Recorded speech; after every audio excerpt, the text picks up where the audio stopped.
Hello, everyone. Welcome to Season 1, Episode 7 of the Moderately Athletic Podcast.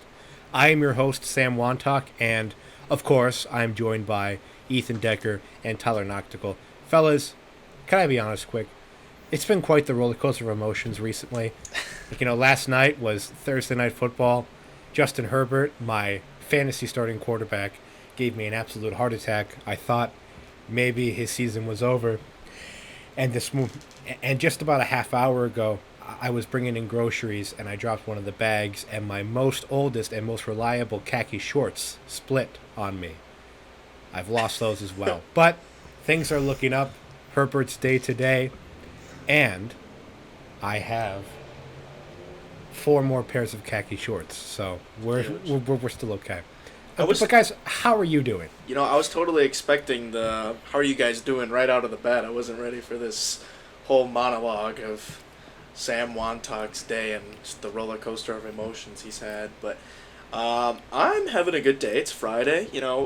Sat through a long lap, but uh, have some things moving in the fantasy world that I do like. So big things coming to our league, but I'm ready for this weekend. Been a long week of classes. That's good. Yeah, Decker? yeah. This is exciting. We got a little early recording here, and it's nice to just get after it right away. I agree, 100%. So, of course, with this episode, we will be sharing our predictions for week 2. But, of course, so before we get into that, let's talk about the game that happened last night as of this recording. That was the Chiefs versus Chargers. I mean, I gave some brief thoughts, but fellas, what did you think of the game last night? So I think this pretty much just like locks the fact that Herbert is like a top 5 quarterback. Like even hurt and like visually hurt and like in pain, he still was able to throw just an absolute bonkers on the money throw. And um I really I really think he's up there with like Patty and Allen more than down there with like say like Joe Burrow. So I like him, and man, that Chargers pass rush, Mac and Bosa, those guys are so freaking good together.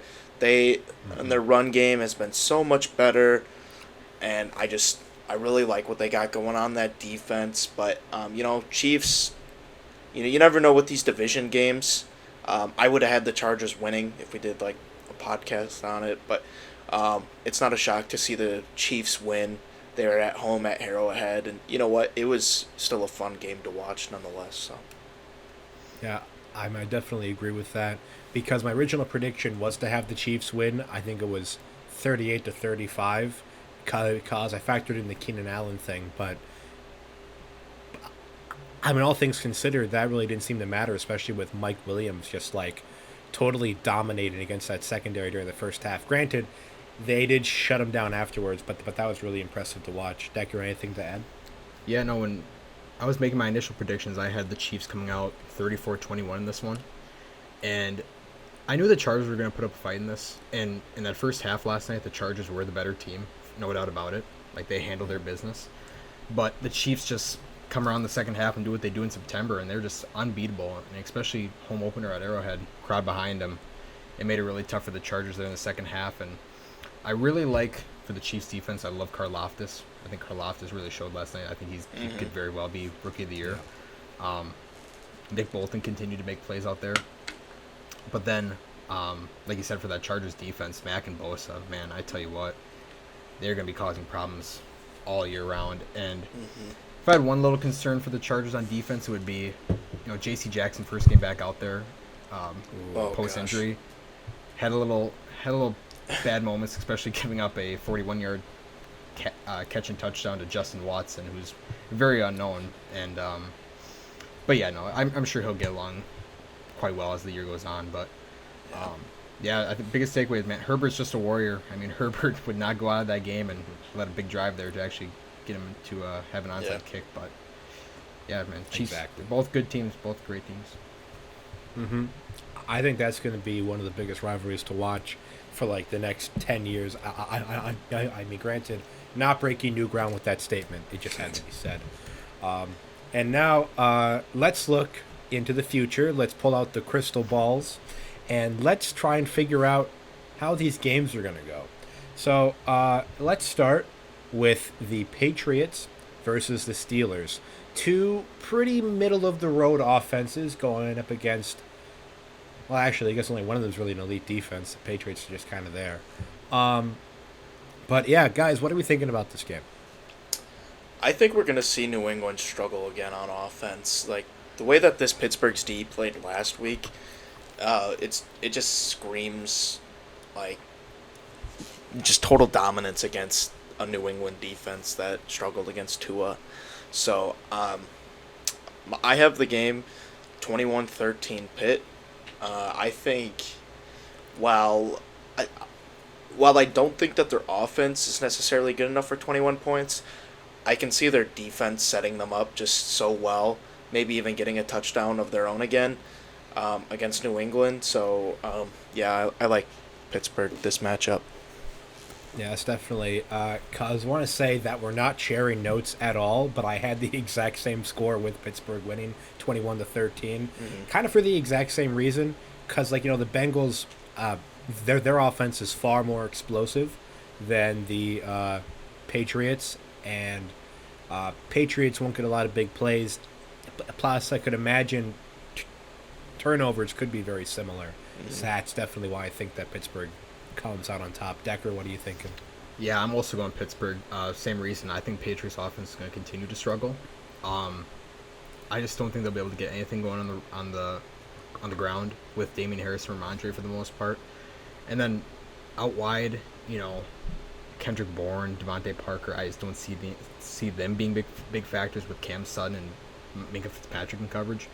I'm going to go very low scoring because I just think it has low scoring written all over it. I'm going Steelers 17-14 with probably like a late Boswell field goal to win it with very minimal offense in this. Yeah. Yep, yeah, that wouldn't be that wouldn't be a hot take to say that these offenses could struggle this weekend. Yeah, to be honest, because there could be more touchdowns on defense than offense, but that's definitely more of a hot take. But yeah, that is definitely a good possibility.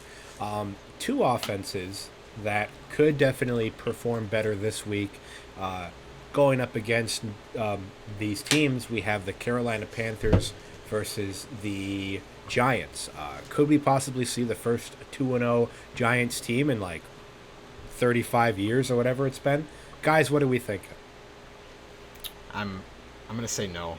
I hate to do this to the Giants, but I think the Panthers, Panthers were this close, to winning it last week against Cleveland. Giants were this close to losing it last weekend.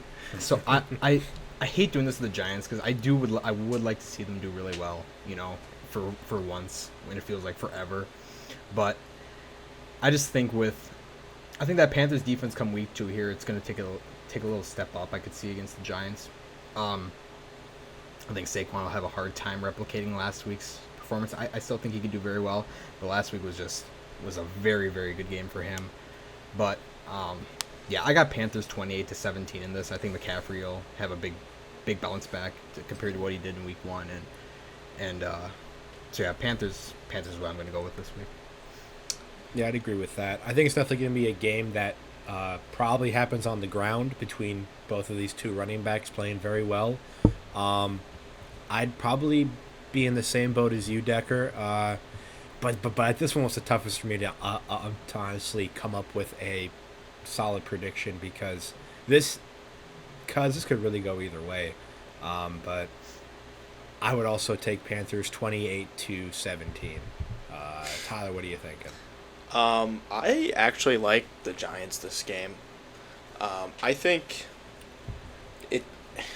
I really like just the kind of the culture that Dable's building, but more importantly, I think that win last week is just it's like a huge stepping stone for this team and exactly what they needed. And I definitely think that Carolina is much worse than Tennessee right now. So I think it's not far out of the realm that this game is close and even won by the Giants.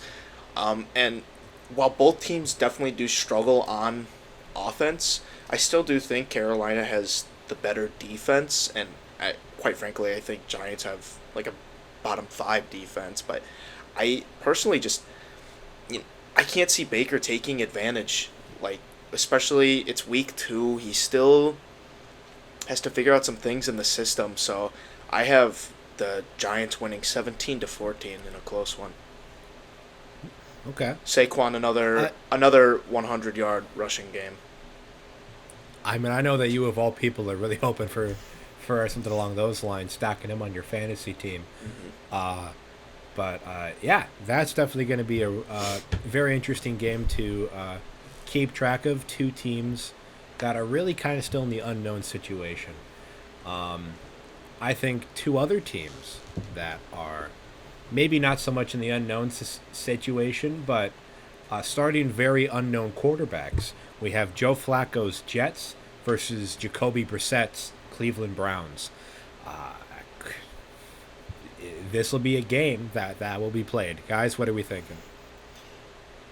I actually think that this is going to be a Cleveland masterclass here. Like, I don't expect the Jets to do much offensively, especially this Cleveland secondary really proved itself last week against some pretty formidable weapons again that Carolina had, and debatably Joe Flacco is a worse quarterback than Baker Mayfield, debatably, but I think that this Cleveland's run game can just carry them to this win, and I don't see the Giants being able to put much up, so I got Cleveland winning 24-10. Okay. Because I'm definitely kind of thinking the same way you are, because this game is definitely not going to be a game that's at all through the air, at least nothing impressive. Not like a Mahomes and Herbert kind of game, but I definitely do think the Browns are going to win simply by that run game.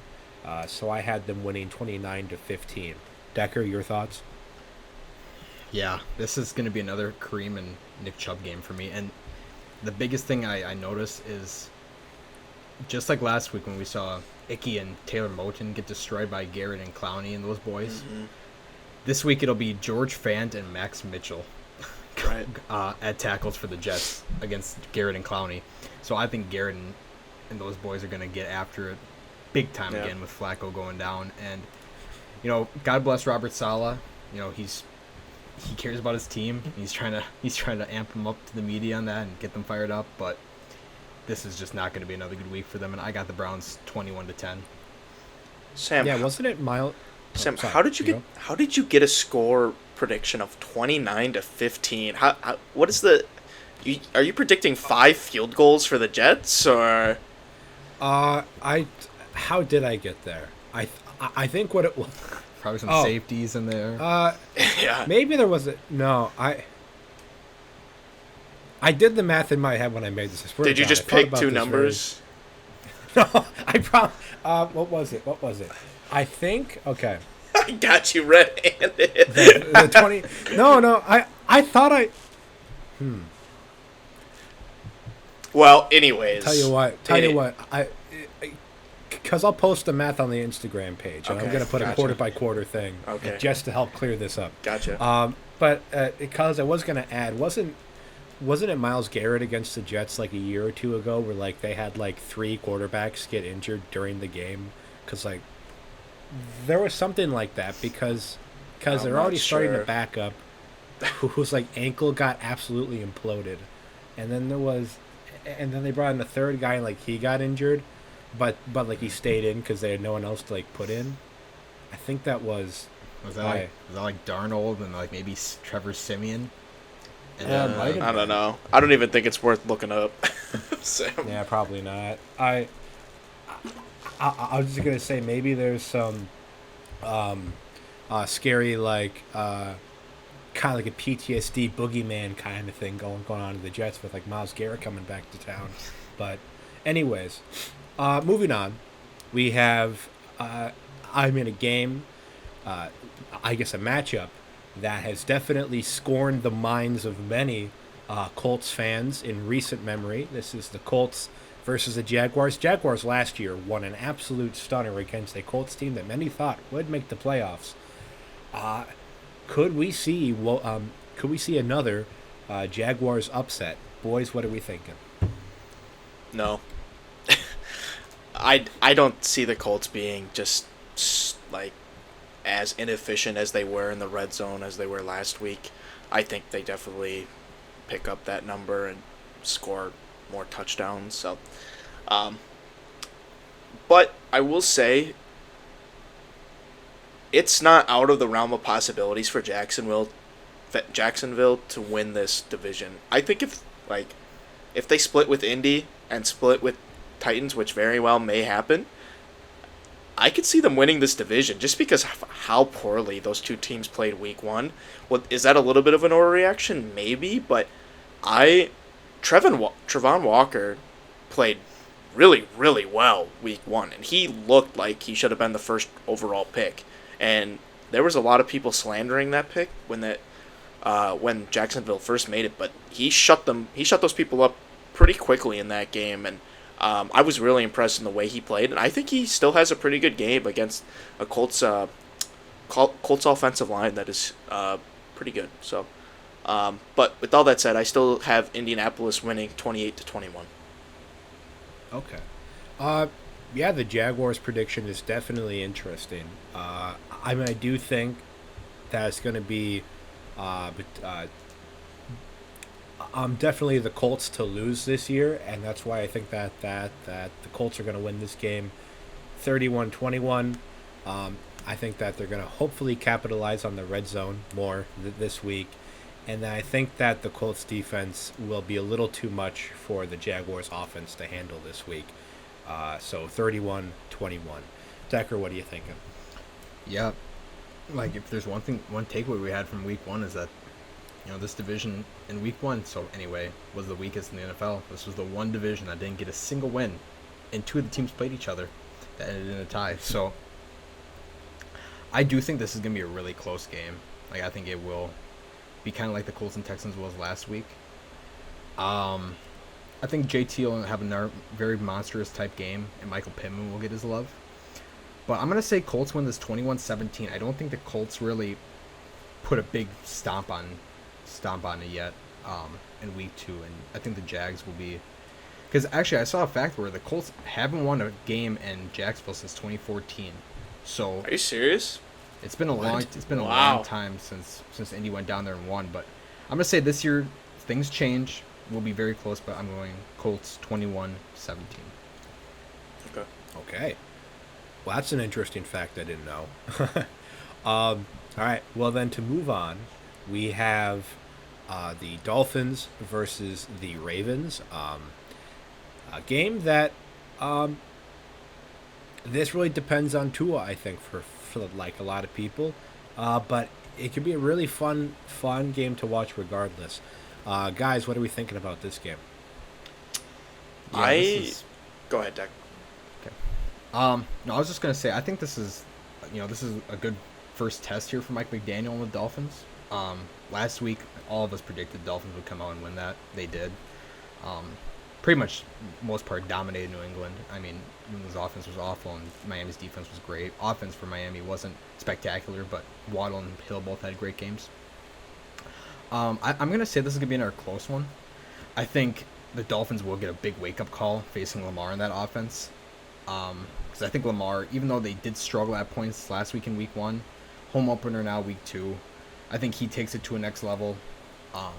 That running game, maybe even without if Dobbins doesn't play, maybe that running game gets a little bit more creative and more involved.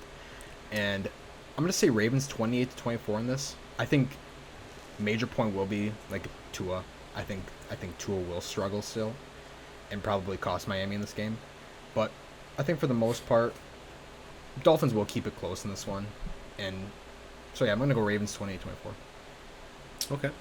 I think I'm definitely along the same lines of thinking that you are, Decker. I think it's going to be a close game. But I think that the Dolphins are going to come out on top. with this one. I mean, obviously, it's going to be interesting to see how the Dolphins play against a team that is definitely better than the Patriots. But I think that the Dolphins defense will do enough to keep the to really get that win. I think Tua will also do just enough to get the ball to his weapons, and they'll do a lot of the work. So I think it's going to be 28-24, but we're going to flip the winning team, and it's going to be the Dolphins. Tyler, what are you thinking? Lamar has had pretty good success against the Dolphins in the past.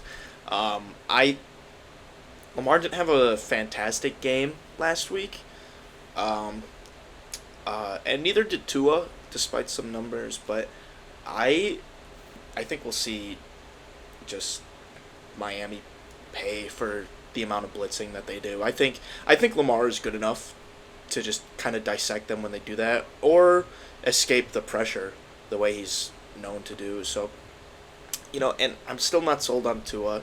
I don't think this offense will really get going the way it did against New England. I am pretty nervous. I just think that this is a good test for the Dolphins in general, like as you guys stated. So I'm not sure how this defense is going to do against Lamar. I do think he's going to have a bounce back game for sure and put up some pretty crazy numbers. And I just can't see Tua replicating that or in any way. Like, I can't see him matching or being able to keep up with Lamar, and therefore I just don't see them putting up a lot of points. So I have Baltimore winning this game 27-14. Okay. Well, we're definitely all in very different spots, whether it be the winner or the score, but that's also going to be a really interesting game to watch. A game that has a lot of history in recent years. I mean, these teams, while it's not very contested in terms of who wins, it's definitely a very, very interesting matchup to watch. That is the Buccaneers versus the Saints. Will Tom Brady finally, or did he? No, I don't think he's beaten them in regular season. But can the Buccaneers come out on top and finally get a win? I mean, against the Saints during the regular season. Decker, what are you thinking? I'm gonna say no. This is actually no. I can be completely wrong in this, and feel free to rip me if I am. I'm very confident the Saints will pull this out. I know it's, I'm going off recent history and recency bias, but I just think the way that the Saints played last week, they came on that first half, started awful on defense and off. I mean, defense throughout was pretty rough for them, but offense especially was very rough. Second half, we saw them pick it up to what they can be with Michael Thomas and Landry and Olave getting looks, and while Jameis, Alvin, and I know Mark Ingram and there might be a few more that are questionable in this matchup. I think if they all play, I think the Saints defense in the home opener is gonna get back to what we kind of expected them to be, and be able to get to Brady like they have in years past. And I'm gonna say that offense takes what they did in the second half and keeps pace with what it was and just continues to propel. And so I'm gonna go with the Saints. I'm not gonna say it's gonna be a blowout or nothing, but I'm gonna say 24-14 Saints with the Bucs offense kind of struggling a little bit. So. Okay. Yeah, that's definitely kind of the way that I was thinking about it as well. More so that I certainly do think that the Saints will play more like they did in the second half, because a lot of teams usually kind of struggle during the first game. We saw that with a lot of the QBs that didn't play in the preseason. So I think that we're going to see a Saints second half team for the entire game this year. And yeah, like you said, that's a very good Saints front seven, and Brady's O-line is definitely not what it's been ever, and I think that Lattimore is going to do what he does best and just clamp down on Mike Evans. So I think it's going to be actually 24-13 Saints. It's going to be more field goals than touchdowns, but yeah, I think it's going to be definitely the Saints on top. Tyler, what are you thinking? I have to agree with both of you guys. I think New Orleans is going to win this one. But I guess for a different reason, I just think that last week New Orleans game against Atlanta was kind of just a fluke game. Like, I'm not scared to say that it was a fluke game.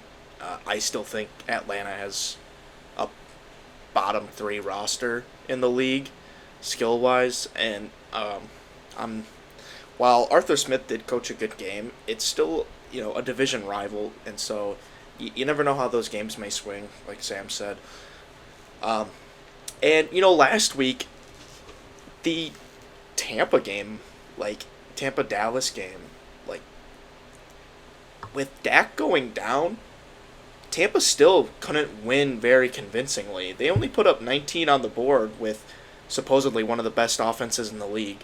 Now, to be fair, Dallas does have a good defense, but I would say New Orleans has a better defense, or at least on paper they do. So I'm hesitant to put up a lot of or give Tampa a lot of points, but on the flip side, this Tampa defense is much better than Atlanta's defense, and we saw the Saints struggle to move the ball on the ground, and you need to be able to move the ball on the ground against the Bucks in order to win. But I do think that this New Orleans offense is able to kind of pick it up on the ground. I do think Jameis struggles through the air, but with all that said, I think that this New Orleans defense plays like they usually do against the Bucks, and I think it's going to be 17-14 New Orleans. Or 17-13, sorry, 17-13. All right. Well, we're all on the same page on that one pretty much. Now, this is a game that I'm really interested to see what you guys think.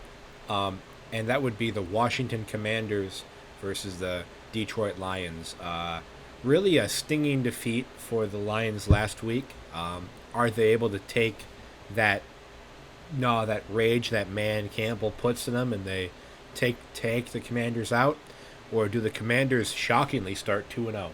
Guys, what are we thinking?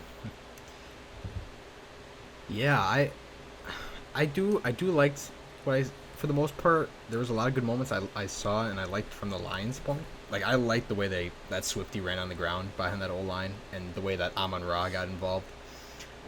Sure, that O-line struggled mightily in pass protection. This probably won't be another easy week, obviously, with Commanders' strongest suit being their D-line. But I'm gonna say that the Lions do keep the air attack and the ground attack up for this week. I'm gonna go Lions 30-24. I think it could be kind of like a little bit from both games. Like, Eagles Lions was definitely the highest scoring of the week last week, and then Commanders and Jags was also probably a little bit more high scoring than some people would have projected. And like, Wentz played a very good game last week. I don't think he has quite that same game this week, where he had 4 touchdowns last week. So I'm going to say Man Campbell and the Lions do not start 0-2 and pull this one out 30-24. I'm kind of in the same line of thinking as you, Decker. I mean, obviously, because I do want the Lions to win. I am a big Lions believer this year. But I just think that, the way that they played against the Eagles, which very good team on paper, much better team on paper compared to the Commanders. It's like the Commanders' defense the past season was very underwhelming, and the fact that the Jaguars didn't seem to have that much problem scoring kind of proves my point even more. I don't think that this is the Commanders' team that people might think they are. But nonetheless, I think it's going to be within one score, but I think it's going to be Lions 28-20. Tyler, what are you thinking?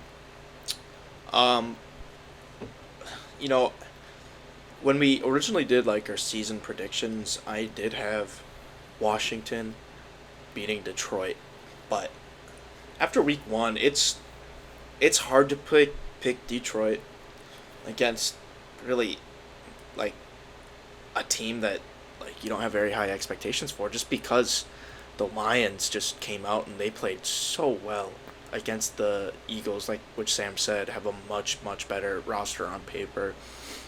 I will say that I don't think any of us would be shocked if Washington comes away with the win. I'm I'm not sold on Washington's defense, but I hate to say it, I think the Lions just don't have the same kind of roster on paper, at least, as Washington. I think Washington has the better roster, but with that said, I think that the Lions kind of carry some of that momentum and maybe even a little bit of rage into week 2.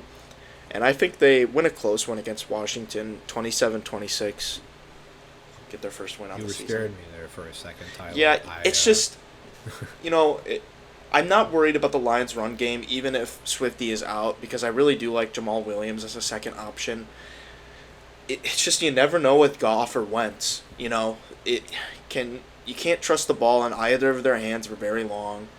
Goff at best is a game manager, and Wentz at best is a little bit better of a game manager. It's hard to put faith into either of these guys, but I just man, am I talking myself out of this? I don't know. No, I'll stick with it. I'll stick with my prediction. Detroit 27-26. I think it's going to be a close game. Okay, good. Yeah, you'd break my heart if you picked it any differently. Yeah. Now, moving on, we have a game that many people probably, less than a week and a half ago would have, written this off as the easiest win that could ever happen. But now, you could really make a case either way. That is the San Francisco 49ers versus Geno Smith's Seahawks. This one was also tough for me to pick, but I'm very excited to hear what you guys have to think. What are your thoughts on this game? I don't think we'll see the masterclass we saw last week from Geno Smith. It's hard to put San Francisco in any category quite yet after seeing them play in a literal monsoon last week. You can't make any it's not fair to put any judgment on them after that week 1 game. It was just so. It's just, I shouldn't say unfair, but it's just so rare of an event to be playing in a little standing water on the field that it's just not right to judge a team by that.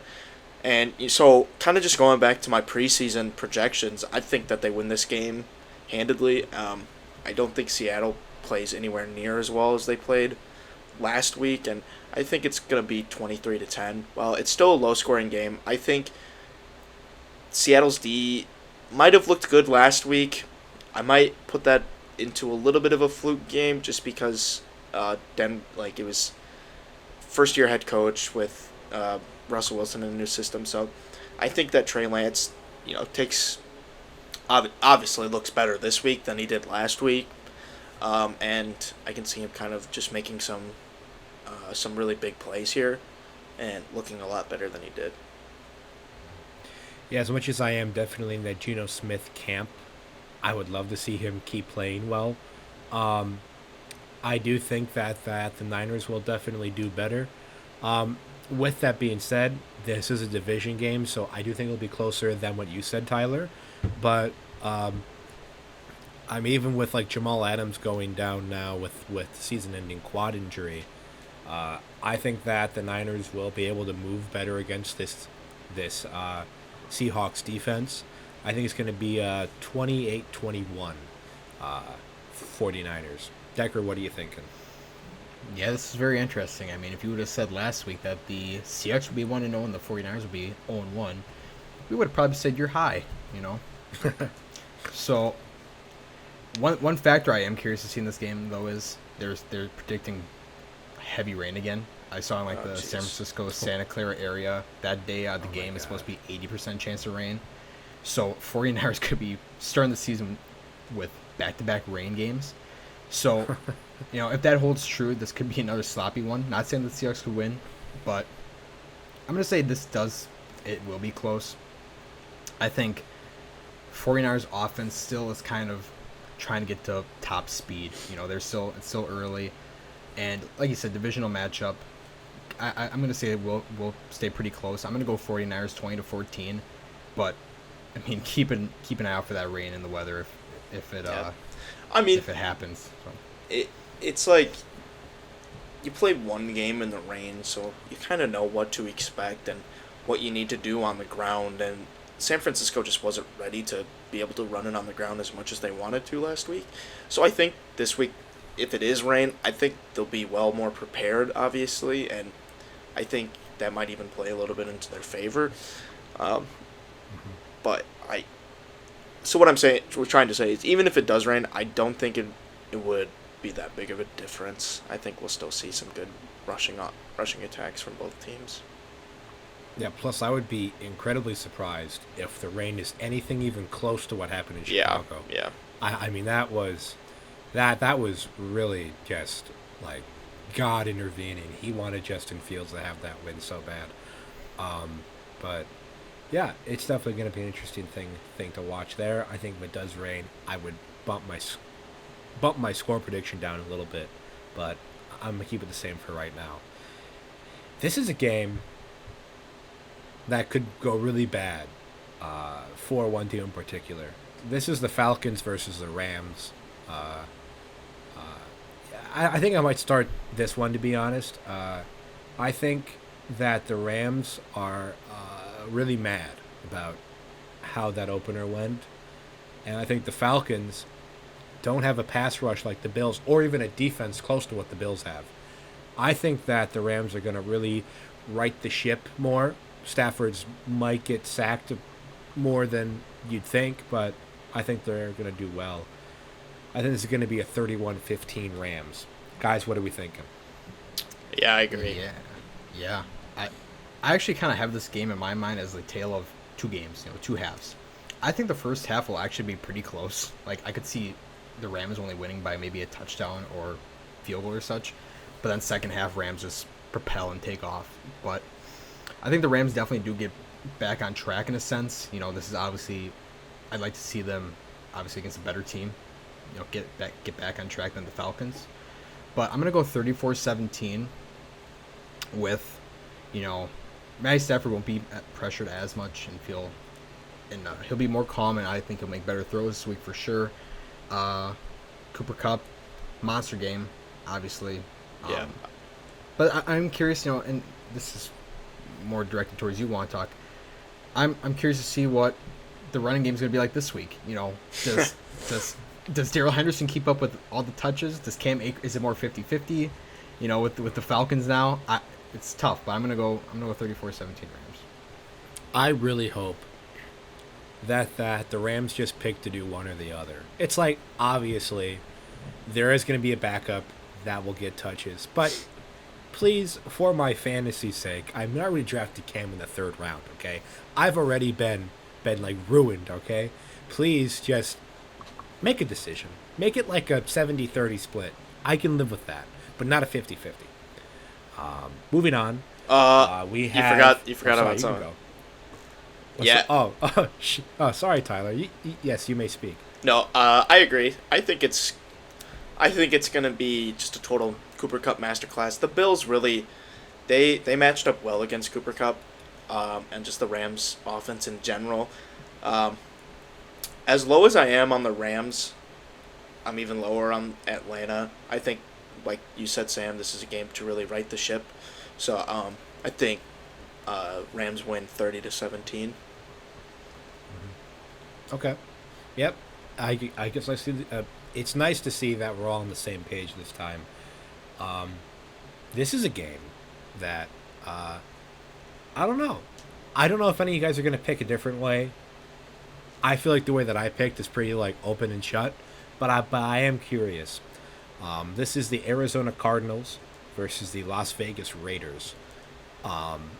Certainly a game that might be fun for Mr. Chandler Jones to try and kind of get some payback on his old team. But yeah, what are we thinking about this game? Tyler, you can start because I forgot you last time. Oh, thank you, appreciate it.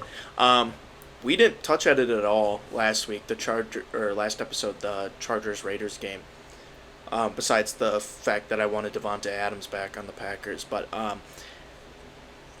it's what am I trying to say? Derek Carr looked bad. He did not look good. He still put up good numbers, but he threw 3 picks, and that's what ruined the game for them pretty much. This Arizona Cardinals defense is a lot worse than the Chiefs, and while like Cardinals pretty much got Isaiah Simmons playing at cornerback right now, and he was supposed to be a middle linebacker, or like a little bit of a hybrid. But I I just man I don't. I'm trying to get this out right. I don't think Cardinals are going to be able to really find their footing until later on in the season, or because they go up against some pretty good pass rushers right away, and they had the Chiefs, who have a pretty good defensive line. Karlaftis has been looking good. Chris Jones is a force up the middle, and now this week they got Chandler Jones and Max Crosby, who are a force on their own. But where I could see them succeeding, the Cardinals succeeding, is that this Raiders secondary is not very good, and not to mention this Raiders offensive line is not very good. But that's the thing. Arizona doesn't really have the pieces to make up for that on defense. I do think we'll see a much better game out of Kyler, though. I have Las Vegas winning 31-24. Okay. Yeah. So I would say that this will be close for a lot of the reasons that you said. Both these teams have very clear strengths and weaknesses that both teams can use or exploit. One that I don't think you touched on that I really want to say, which kind of stings for me because I'm playing against him in fantasy this week. But I think that Darren Waller is going to just absolutely demolish that linebacker core. I don't think it's going to be any contest. I think he's going to have like a game similar that we see like once a year from him, where he has like 12 catches or something. It's going to be rough, but I think it'll be close still. Yeah. Just that he'll do really well. So 24-21 Raiders. Decker, what are you thinking? Yeah, no, I'm with you guys. I think the Raiders win this. I'm actually just gonna flat out say I think the Raiders blow the brakes off the Cardinals. I do. Another blowout. I do. I look eye test wise and PFF and graded wise, that Cardinal secondary of Byron Murphy and Marco Wilson at corner, and then Budda Baker and Jalen Thompson at safety, those guys were just flat out ungodly awful week one. And sure, that was against Patty and the Chiefs, which phenomenal offense, phenomenal. They will dice you up. But I just think this is going to be something we see all year. I just do not like anything about that secondary. And then Isaiah Simmons, he was so hyped up as this big hybrid guy coming out of college, out of Clemson. You can put him at anywhere, linebacker, safety, nickel corner, like a big nickel. And he just struggles a lot, and he'll probably primarily be lined up against Darren Waller this week. And expect just an absolute monster game from Devontae Adams, because who's going to cover him? It's going to be unfair. And Derek Carr doesn't even have to have a phenomenal A+ game.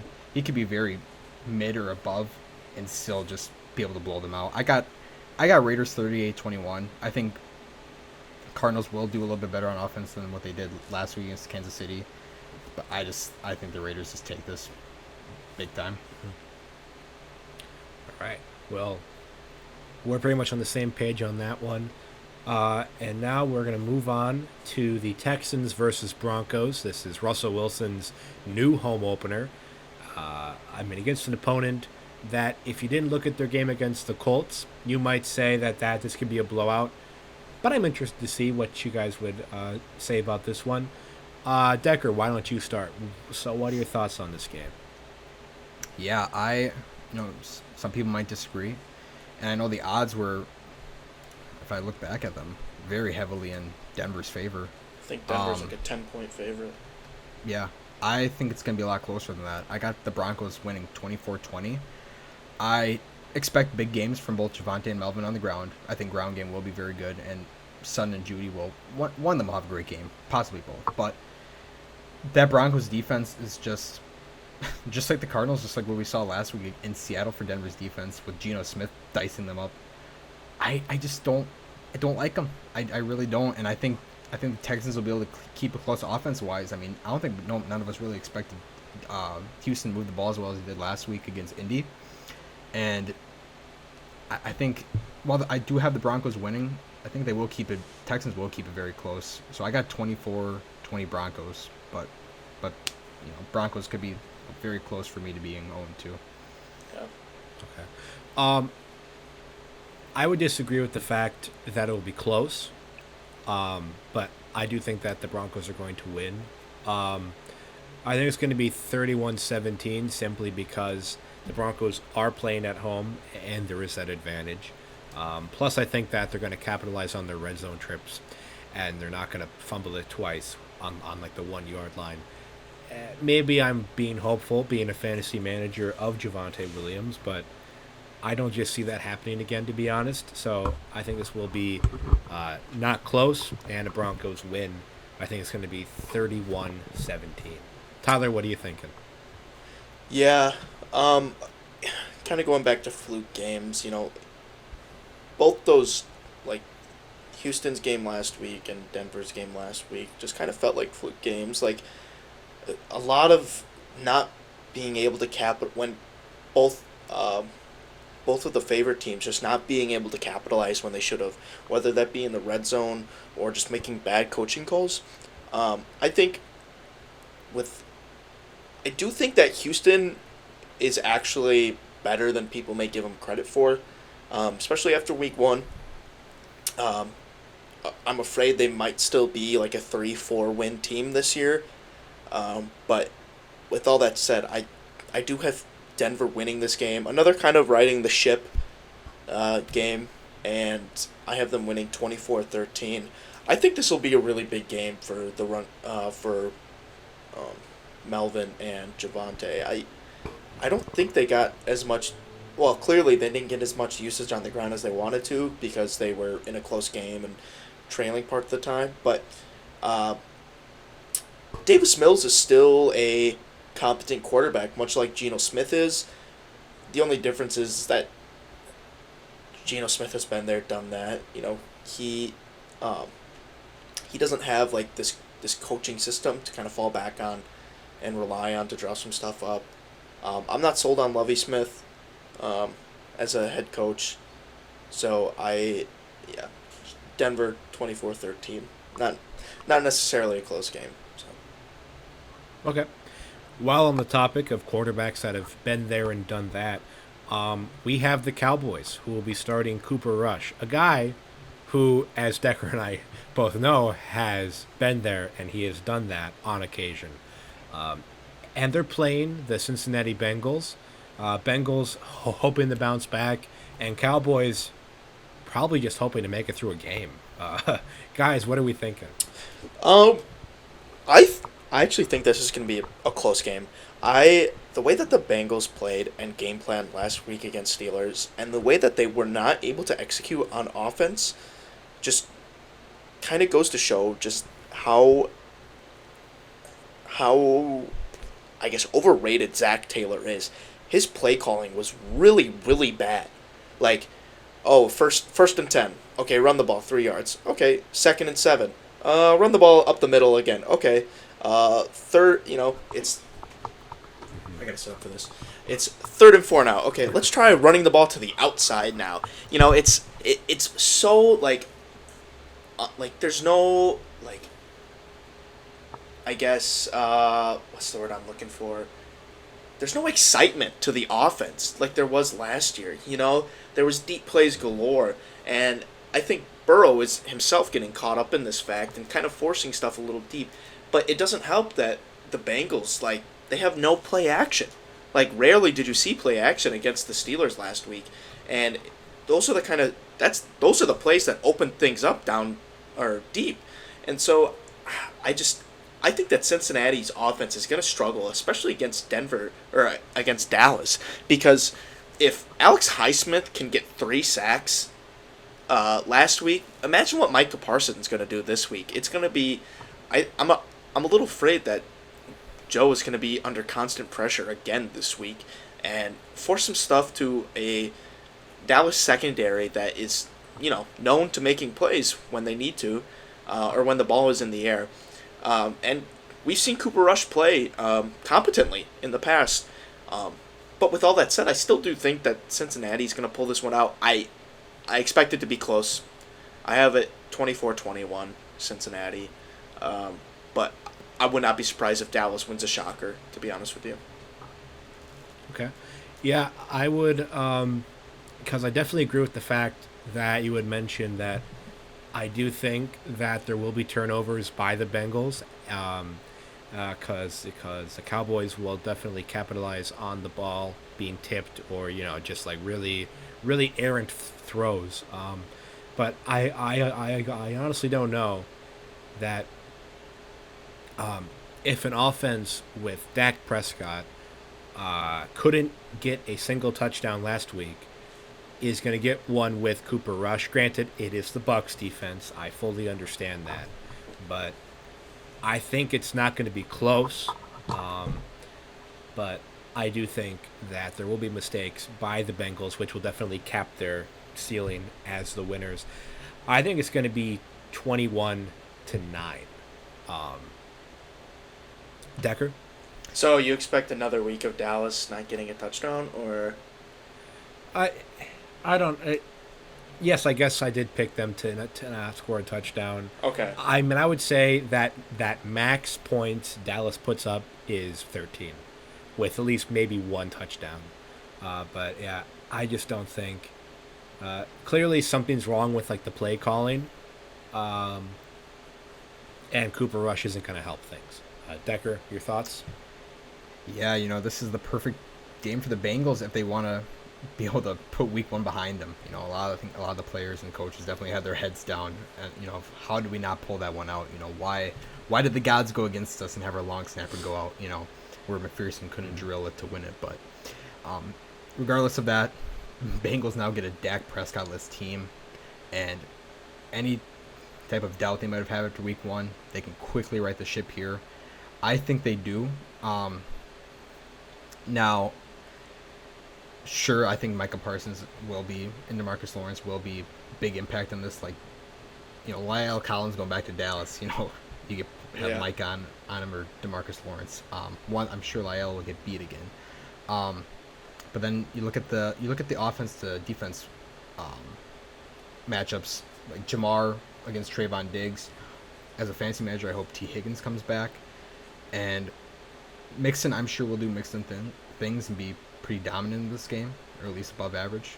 But yeah, Cooper Rush, it's just, yes, he did beat the Vikings last year in Minneapolis, but a lot of that game was, we were just a train wreck last year, where a lot of his, what you think about in that game last year was just his back corner of the end zone touchdown pass to Amari Cooper to win it in the final minute there. But Cooper Rush it's just not going to work, and I'm going to say Bengals take this 31-14. I have. Yeah, that's definitely another thing that you mentioned about how like Rush was at least competent last season. But that was because the weapons around him were much better. Because isn't CD Lamb out this week as well? Or no? Gallup will be out again. Gallup will be out, yeah. Okay.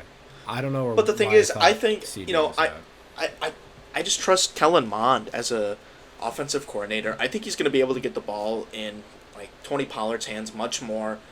Zeke still has stuff in the tank. I think they match up well against this Bengals defensive line. But DJ Reader, the Bengals D tackle, he was very impressive week one.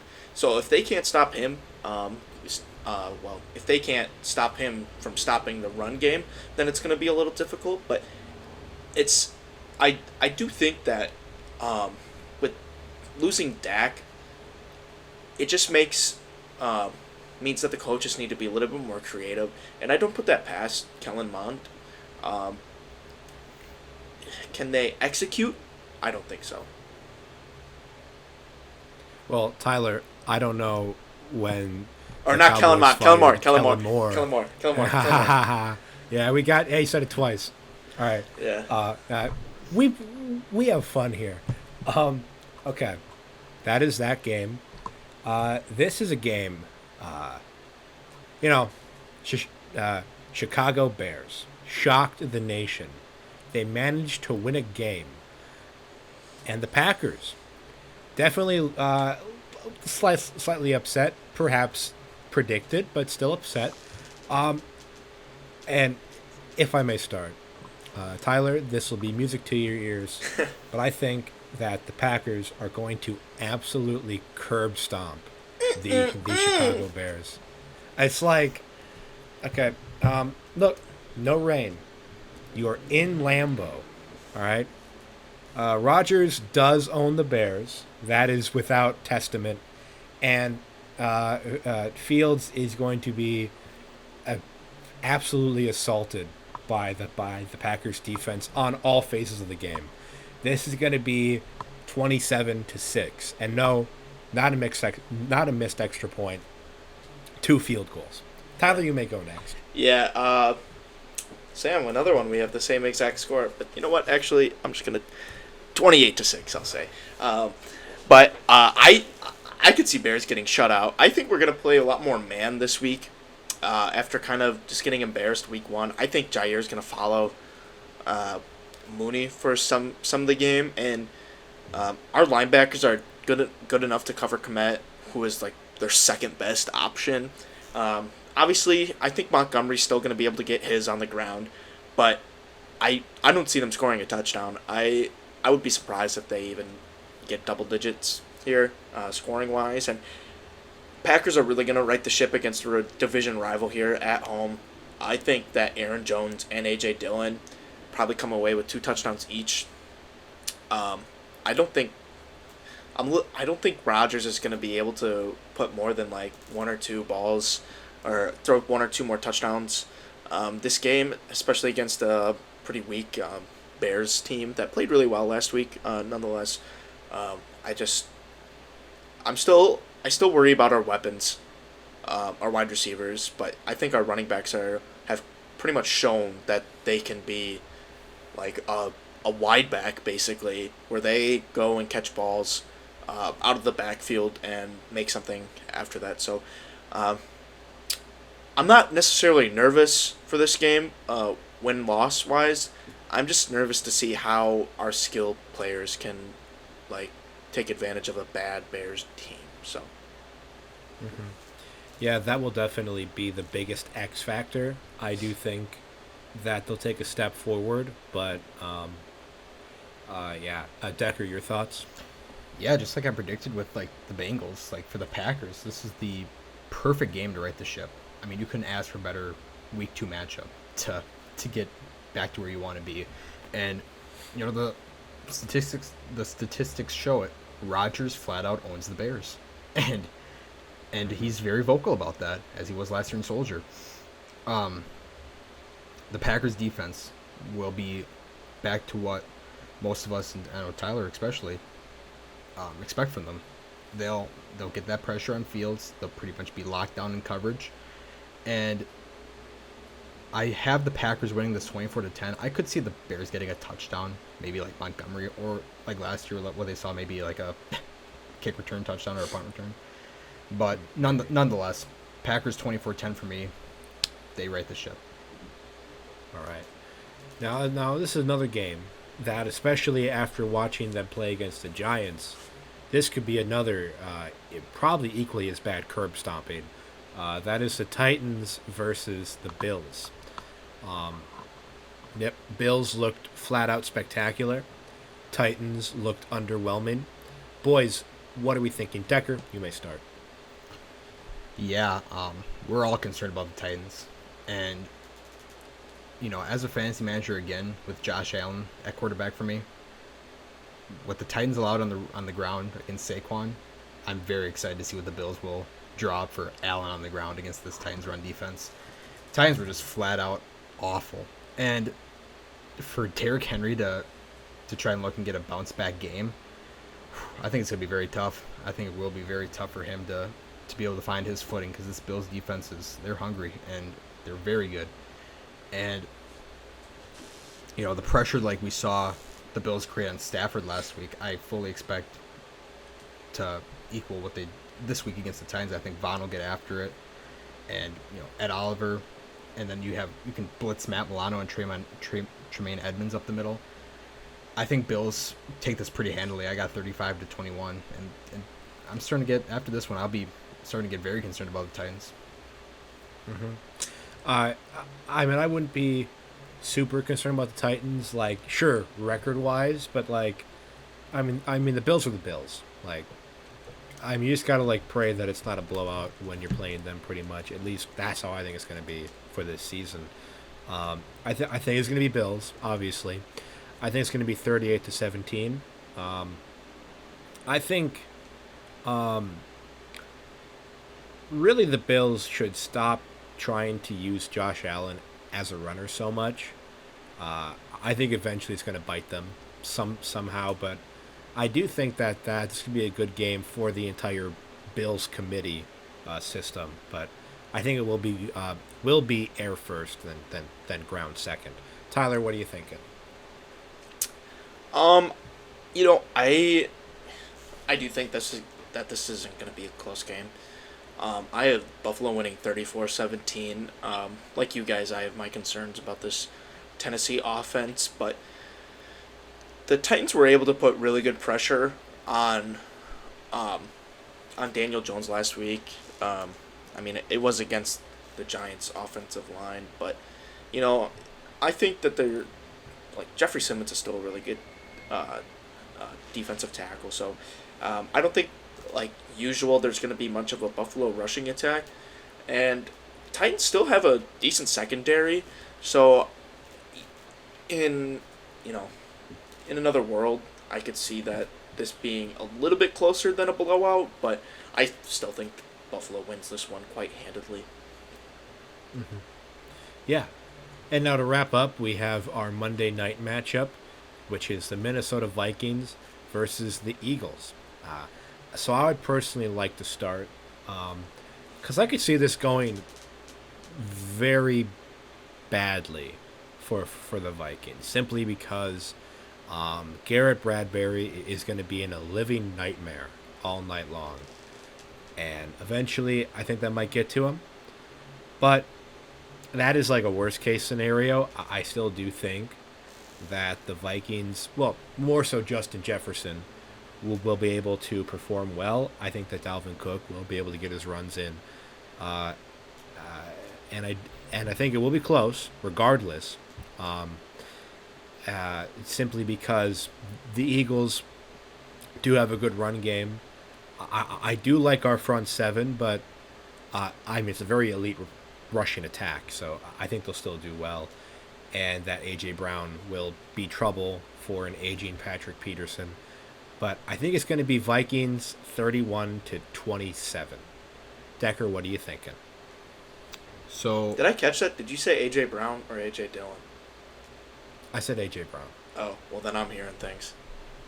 I think in my mind I was thinking AJ Dillon because I got something to say about him. So. yeah, That's fair.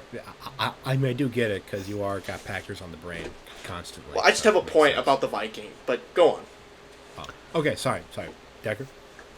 yeah, like you said, Sam. This game does scare me a lot more than the Packers game. Not like the Packers didn't scare me when into that matchup, but the Packers were very banged up, and it made it a little bit more comfortable to the fact that we could have won that, which we did. But you look at week 2, and your points exactly. The two biggest X factors for me are Garrett Bradbury and Ed Ingram against Fletcher Cox and Jordan Davis, which I loved Ed Ingram in the run blocking. You know, PFF wise, he was 6th best guard in week 1, but Bradbury is just going to get forklifted consistently, and we're going to see it a lot. And to the Philly offensive side of the ball, AJ Brown, you know, God bless Patrick Peterson, but what we saw in week 1, I think we're going to see pretty much week in, week out from him, the Hurts and Brown connection, and AJ Brown will be able to probably feast on us. I do think we slow down the rushing attack a little bit more. It might not have shown in week 1, obviously with AJ Dillon and Aaron Jones running a lot all over us, but I think we do take the Eagles down a tad. But I think I could be doing some reverse psychology type stuff here, but I'm gonna go Eagles 24-20. You know, hopefully we pull it out, but I think if we do lose this, it won't be the worst thing. You know, KOC's first big road test as head coach, going into a Philly crowd, which gets hostile, especially on Monday Night Football, home opener. This could be a good loss for us. You know, maybe this can just come back to bring us back down, just take us back to reality a little bit, and we can build off it. But I'm gonna go Eagles 24-20. I genuinely hope you're wrong, Decker, but it's definitely a very realistic take. Tyler, you were going to say something about A.J. Dillon? Yeah, well, just going back to, last week's game, A.J. Dillon and Aaron Jones had a very efficient game on the ground, and the Eagles' offense is known for rushing. They just happen to have an absolutely insane air attack last week, so I think they go back to that rush attack, and, I don't think any of us think that the Eagles have a running back that's better than Aaron Jones or A.J. Dillon. But the way that they run their committee is pretty impressive, and the numbers that they're able to put up on the ground. And just that fact, I think just them being able to hold on to the ball longer than the Packers did, instead of so many 3-and-outs because of drop passes by rookie wide receivers, I think that's going to play in the game. But I do think this is going to be a close game. I think it's going to be won and fought in the trenches and time of possession. Bold prediction, I think that the Eagles win on a last-second Jake Elliott field goal, 27-24. I'm gonna have nightmares tonight. You guys are putting these evil thoughts in my head. I'm just gonna see Jake Elliott in my nightmares, man. Well, that's gonna be one heck of a Monday night matchup. Yeah. I think regardless of who wins, it's gonna be a fun game to watch. Yeah. Well, everyone, that was our Week 2 predictions. A lot of interesting games to watch around the league. It's definitely going to be interesting to see if teams can rebound off losses, if teams can build off of wins. As always, a lot of great football to watch. And I'm really happy that we get to watch it and talk about it with you. Are you waving towards me, Tyler? Yeah, just real quick about the locks. None of us got any points last week because we were all wrong. So make sure to check the Instagram to see who we picked for this week's locks. I did not go with eight picks this week. I only picked 3, so make sure you go check out that post so you guys know who we're picking. All right, yeah, because I'm also definitely thinking between 4 or 3 teams. Probably going to go with 3. Decker, don't say which, but which team? How many teams do you think you'll be picking this week? I'm going back to 3. I just think 3 is the safest. Yeah. It's just you go a little bit over that. It's the NFL. Anything can happen. So I think 3 is just the safest way to play it. Mm-hmm. All right. Well, safe isn't always fun, but safe will get you points. So I definitely respect it. And one last quick announcement: the moderately athletic boys will be joining the cesspool known as short form content. We will be on TikTok very soon. We'll be making daily stuff for you guys to check out. There's no way. Hey, I think it'll be fun. I know. Okay, I'm not against the idea. I'm against saying that we're going to be posting stuff daily. Okay. Because we both know that's not going to happen. I mean, you got to strive for greatness. I mean, especially when trying to chase the TikTok clout. How about we get a series course, going where we try to guess Decker's lunch every day? Because that seems to be popular right now. Yes. All right, day 87, guessing Deck's lunch. Yeah, Decker, you got to start getting some interesting lunches then. Anyways, but of course, those videos will also be posted on Instagram, but we encourage you to follow both. And of course, that will be at moderately.athletic. That will be moderately.athletic, because apparently moderately.athletic.podcast was too long. So that is what I went with. All right. Thank you for listening. You have a good day, everyone.